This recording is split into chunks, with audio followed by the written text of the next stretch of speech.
बिस्मिल्लाहिर्रहमानिर्रहीम। Dear students, ये हमारा लेक्चर नंबर 4 है, चैप्टर नंबर 1 केमिकल इक्विलिब्रियम का। इस चैप्टर में जो हमने टॉपिक डिस्कस करना है that is about the importance of equilibrium constant. तो सबसे पहले हम जो टाइटल है इस टॉपिक का वो लिख लेते हैं, अहमियत। इक्विलिब्रियम कांस्टेंट की क्या अहमियत है, इक्विलिब्रियम कांस्टेंट आपको कौन कौन सी इंफॉर्मेशन दे सकता है और इससे आपको किन बातों का पता चलता है जो अगर इक्विलिब्रियम कांस्टेंट नहीं देगा तो आपको वो बातें पता नहीं चल सकती। पहली बात तो ये है कि इक्विलिब्रियम कांस्टेंट जो होता है ना, ये क्या होता है, के सी यानी के सी एक वैल्यू होती है जो प्रोडक्ट की एक्टिव मैसेज की मोलर कंसंट्रेशन और रिएक्टेंट्स के एक्टिव मैसेज की मोलर कंसंट्रेशन जो होती है उनके प्रोडक्ट के दरमियान एक रेशो होती है। तो इम्पॉर्टेंस ऑफ इक्विलिब्रियम कांस्टेंट में 4 पॉइंट्स हैं जो आपकी बुक में पेज नंबर 14 पे मेंशन है। पहले मैं अगर उसमें फ़र्स्ट पॉइंट को लिखता हूँ तो फर्स्ट पॉइंट ये है, जो पॉइंट ए कहलाएगा कि इक्विलिब्रियम कांस्टेंट जो होता है ये आपको हेल्प करता है to determine the equilibrium concentration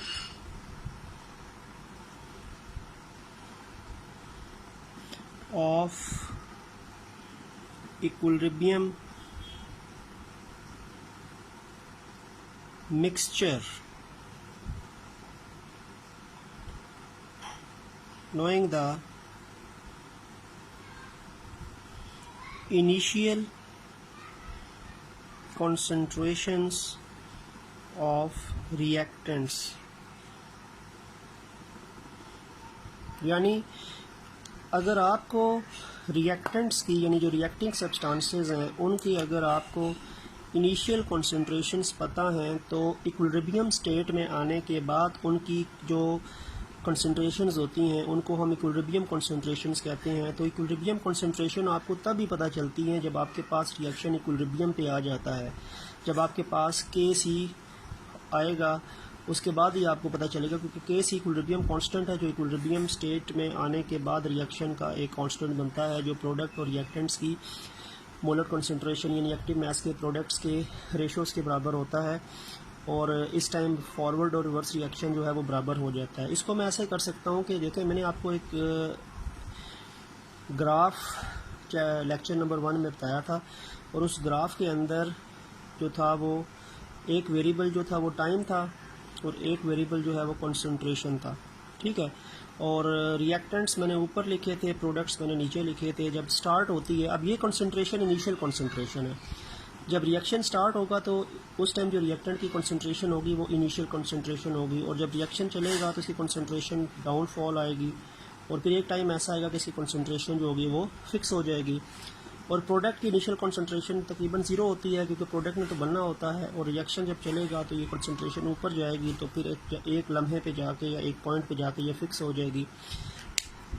अब ये जो पॉइंट होता है ना, ये इक्विलिब्रियम कंसंट्रेशंस होती हैं और ये इनकी इनिशियल कंसंट्रेशंस होती हैं। तो इनिशियल कंसंट्रेशंस अगर हमें पता है तो इक्विलिब्रियम में आने के बाद उनकी इक्विलिब्रियम कंसंट्रेशंस क्या होगी, that information is basically given by the equilibrium constant. तो इक्विलिब्रियम कांस्टेंट आपको इनिशियल कंसंट्रेशंस पता होने के बाद उनकी जो कंसंट्रेशन इक्विलिब्रियम कंसंट्रेशंस हैं उनके बारे में इंफॉर्मेशन देता है, क्योंकि इक्विलिब्रियम आएगा तो इक्विलिब्रियम कांस्टेंट जो होगा वो आपको इंफॉर्मेशन देगा, ठीक हो गया। सेकंड पॉइंट की बात करते हैं, पॉइंट नंबर 2। पॉइंट नंबर 2 है कि जो इक्विलिब्रियम कांस्टेंट है के सी जो है, it basically predict the direction of reaction. ये डायरेक्शन ऑफ रिएक्शन बताता है। यहाँ पे रिएक्शन से मुराद हमारा रिवर्सिबल रिएक्शन है। जब एक रिवर्सिबल रिएक्शन है उसकी क्या डायरेक्शंस हैं, देखिए उनकी हम कह सकते हैं कि 3 डायरेक्शंस हो सकती हैं। वो फॉरवर्ड डायरेक्शन में भी मूव कर सकता है, रिवर्स डायरेक्शन में भी मूव कर सकता है और एक रिवर्सिबल डायरेक्शन में भी मूव कर सकता है, यानी फॉरवर्ड भी चल रहा हो, बैकवर्ड भी यानी रिवर्स भी आ रहा हो, ठीक है। तो के सी की जो वैल्यू है वो आपको दरअसल ये बताएगी कि आपके रिएक्शन की डायरेक्शन किस इंस्टेंट में क्या है। जैसे मैं कहता हूँ कि आपके पास इक्विलिब्रियम कांस्टेंट जो है, लेट्स सपोज कि इसकी वैल्यू जो है वो 4 है, ठीक है, और ये इक्विलिब्रियम कांस्टेंट की वैल्यू टेम्परेचर पे डिपेंड करती है। 25 डिग्री सेल्सियस के ऊपर इक्विलिब्रियम कांस्टेंट की वैल्यू जो है ये 4 है। अब देखें, जब तक आपकी वैल्यू 4 नहीं होगी, यानी इक्विलिब्रियम कांस्टेंट की वैल्यू जब तक 4 नहीं होगी, तो रिएक्शन ने फॉरवर्ड डायरेक्शन में चलना है। रिएक्शन की जो डायरेक्शन होगी वो फॉरवर्ड होगी। अगर आपके इक्विलिब्रियम कांस्टेंट की वैल्यू 4 है, अगर आपकी जो वैल्यू इक्विलिब्रियम पे आने से पहले वो 4 से बढ़ गई है, तो अगर 4 से ज़्यादा होगी है, 5 होगी है, 6 होगी है, तो रिएक्शन ने रिवर्स आना है। यानी वो सारी बात है, 5 या 6 से दोबारा 4 पे आएगा तो रिएक्शन को रिवर्स आना पड़ेगा। और अगर आपके पास आपकी असल वैल्यू 4 अटेन हो गई है, तो इसका मतलब है रिएक्शन जो है वो रिवर्सिबल डायरेक्शन पे है, यानी रेट ऑफ फॉरवर्ड और रेट ऑफ जो रिवर्स रिएक्शन है वो इक्वल हो चुके हैं। तो ये के सी की वैल्यू जब तक अटेन नहीं होगी, रिएक्शन ने फॉरवर्ड जाना है। और के सी की वैल्यू अगर अटेन होने के बाद थोड़ी सी बढ़ चुकी है तो रिएक्शन ने रिवर्स आना है। और अगर एग्जैक्ट वैल्यू आ गई है तो रिएक्शन इक्विलिब्रियम पे आ चुका है। तो डायरेक्शन ऑफ रिएक्शन के लिए भी इक्विलिब्रियम कांस्टेंट की वैल्यू का बड़ा अहम रोल है। तो वैल्यू अटेन हो जाना रिवर्सिबल की निशानी है। अगर वैल्यू जब तक अटेन नहीं होगी, वैल्यू आपकी छोटी है जो टारगेटेड वैल्यू है, तो रिएक्शन फॉरवर्ड जाएगा। और अगर आपकी वैल्यू 4 से बढ़ गई है, टारगेट वैल्यू से बढ़ गई है, तो रिएक्शन को बैक आके अपनी टारगेट पे दोबारा सेट होना है, ठीक है। तो ये भी वैल्यू ऑफ के सी आपको डायरेक्शन ऑफ रिएक्शन जो है वो प्रिडिक्ट करती है, बताती है। फिर थर्ड जो है that is about the value of के सी जो है, it will predict the extent of reaction. It predict the extent of reaction. ये एक्सटेंट ऑफ रिएक्शन बताता है। अब यहाँ पे हमारा एक्सटेंट ऑफ रिएक्शन से मुराद क्या है? सारी बात है, वर्ड एक्सटेंट यूज़ हुआ है। देखो, इसको एक्सटेंट ऑफ रिएक्शन को मैं ये कह सकता हूँ, ये एक्सटेंट को, कि how far a reaction proceeds before attaining equilibrium। Equilibrium में आने से पहले रिएक्शन को कितना चलना है, यानी कितनी देर के बाद रिएक्शन ने इक्विलिब्रियम पे आना है। How far are reaction proceed before attaining equilibrium. कुछ रिएक्शंस होते हैं जो बहुत जल्दी इक्विलिब्रियम पे आ जाते हैं, कुछ रिएक्शंस होते हैं जो बहुत टाइम लेते हैं, बहुत देर से इक्विलिब्रियम स्टेट पे आते हैं, इक्विलिब्रियम पोजीशन पे आते हैं। तो ये चीज़ भी जो है वो के सी की वैल्यू पे डिपेंड करती है, इक्विलिब्रियम कांस्टेंट की वैल्यू पे डिपेंड करती है कि रिएक्शन इक्विलिब्रियम में आएगा तो सही, एक रिवर्सिबल रिएक्शन, लेकिन कितने टाइम के बाद आएगा, कितनी देर के बाद आएगा, रिएक्शन को कितना चलना पड़ेगा इक्विलिब्रियम स्टेट अटेन करने से पहले, तो उसको हम एक्सटेंट बोलते हैं।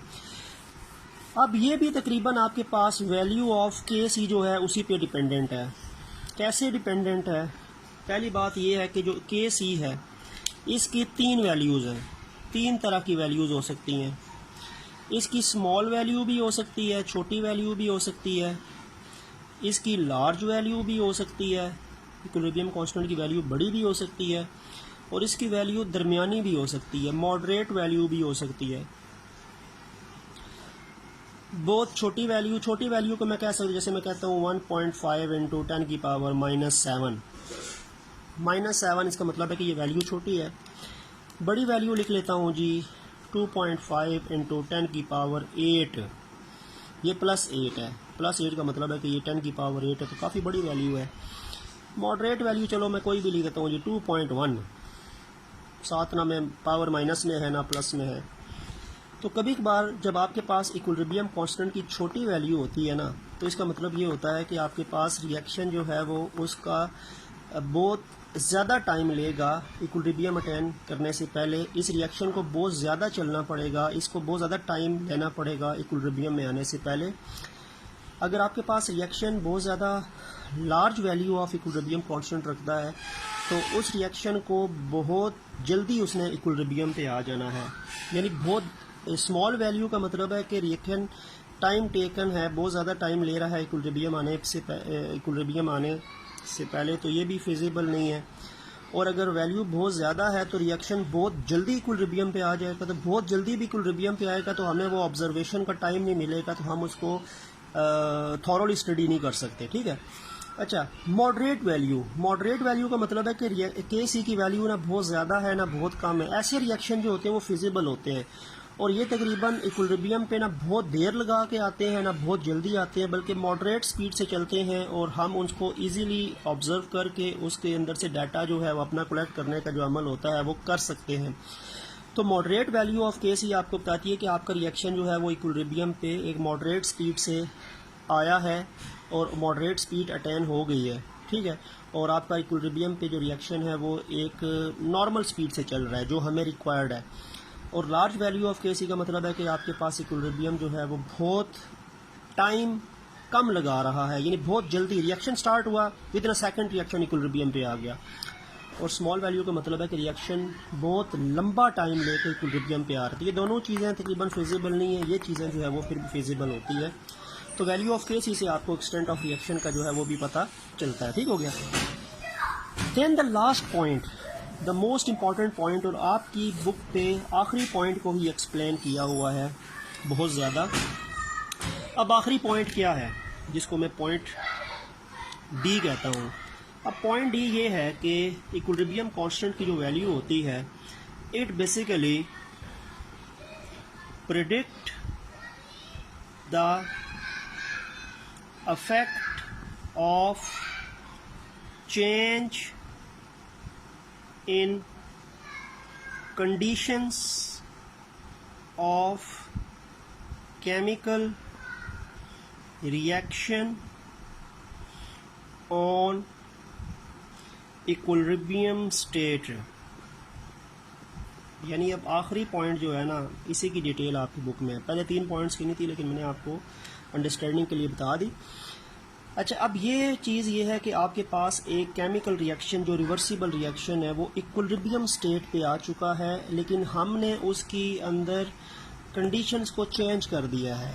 अगर हम कंडीशंस को चेंज कर दें तो रिएक्शन किस सिम चलना शुरू होगा, और रिएक्शन ने वापस इक्विलिब्रियम पे आना है, क्योंकि जब रिवर्सिबल रिएक्शन होगा ना उसने इक्विलिब्रियम पे वापस आना है। बेशक आप इक्विलिब्रियम डिस्टर्ब भी करें तो उसने वापस अपने आप को इक्विलिब्रियम पे आना है उस डिस्टर्बेंस को ख़त्म करके, लेकिन उसने किस डायरेक्शन मूव करके अपनी इक्विलिब्रियम स्टेट दोबारा अटेन करनी है वो इस पॉइंट के अंदर डिस्कस है तो करना है हमने। ठीक है। अब देखें है क्या, मैंने आपको बताया था कंडीशंस ऑफ इक्विलिब्रियम, हमने शायद सेकंड लेक्चर में डिस्कस किया था।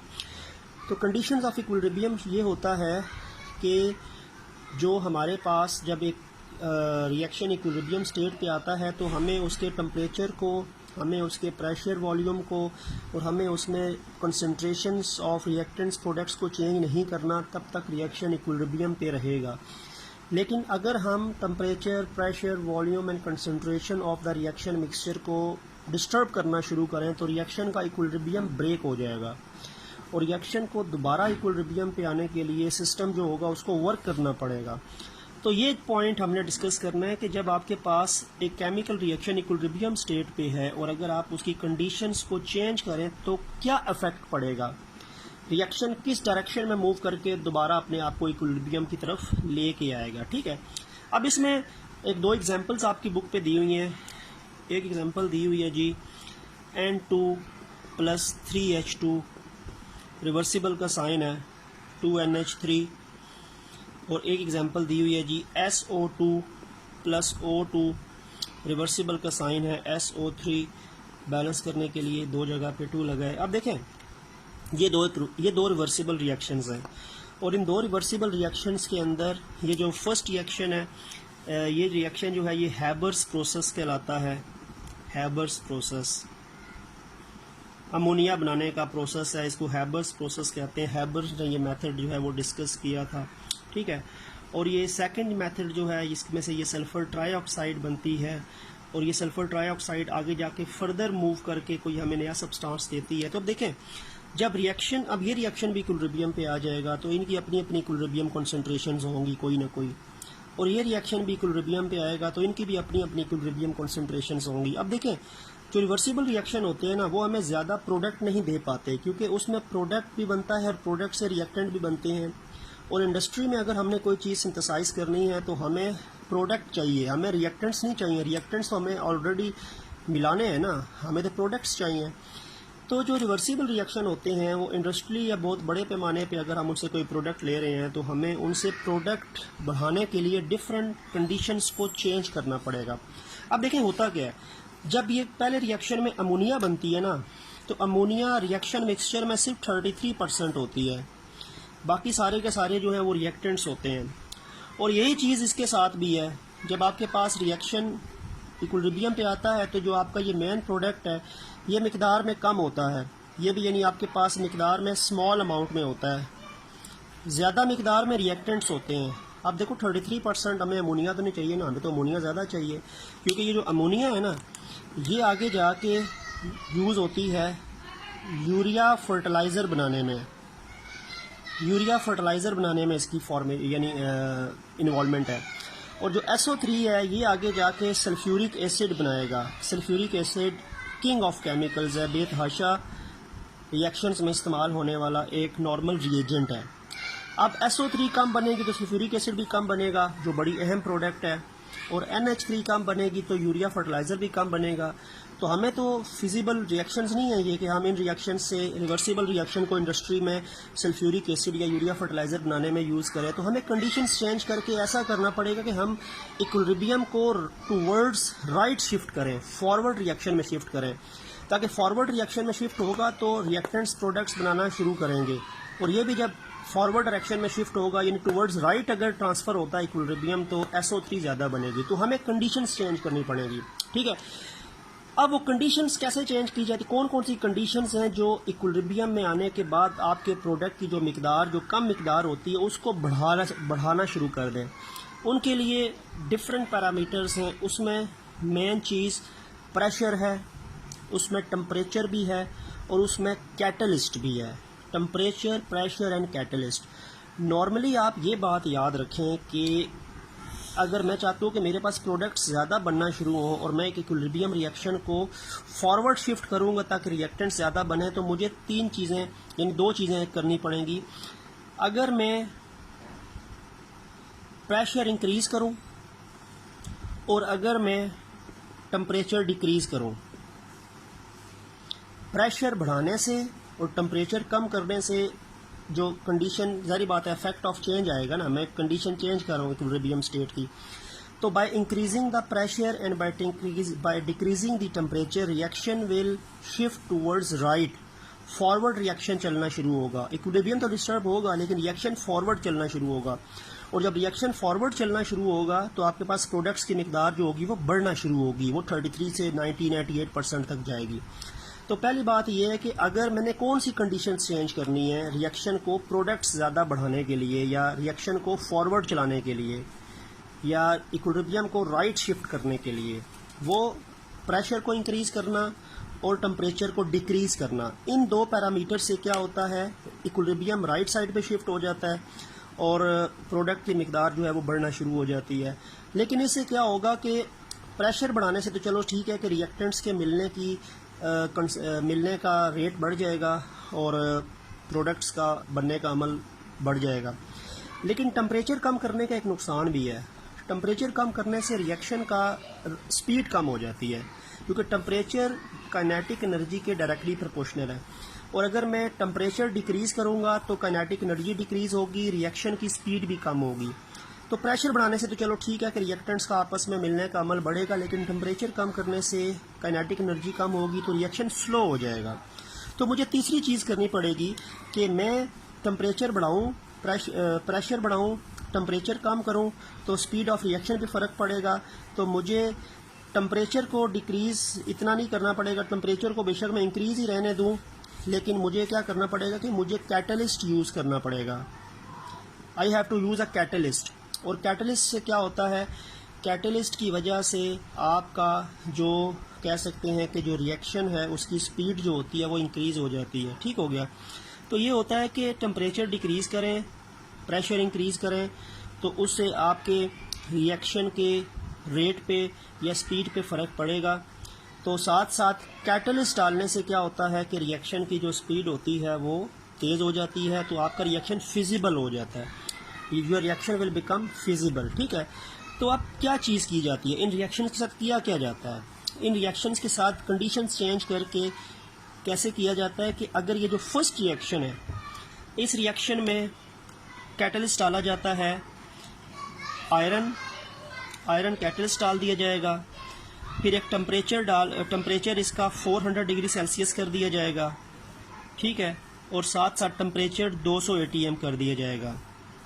इन कंडीशंस पे जब रिएक्शन चलेगा तो आपका जो रिएक्टेंट्स का रेट ऑफ मिक्सिंग है और प्रोडक्ट का जो फॉर्मिंग रेट है वो 33% से बढ़ के 98% पे आ जाएगा। प्रोडक्ट आपके पास 98% आ जाएगा, रिएक्टेंट से 2% रह जाएंगे रिएक्शन मिक्सचर में।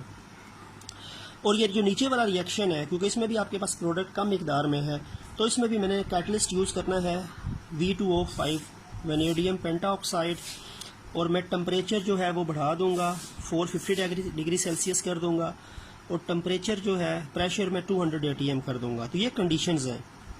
इन कंडीशन से रिएक्शन जो है वो फॉरवर्ड एक खास स्पीड से जाके आपके पास जो कम मिकदार SO2 की थी इसको भी बढ़ा के वो 98% पे ले आएगा, सिर्फ 2% आपके पास रिएक्टेंट्स रहेंगे।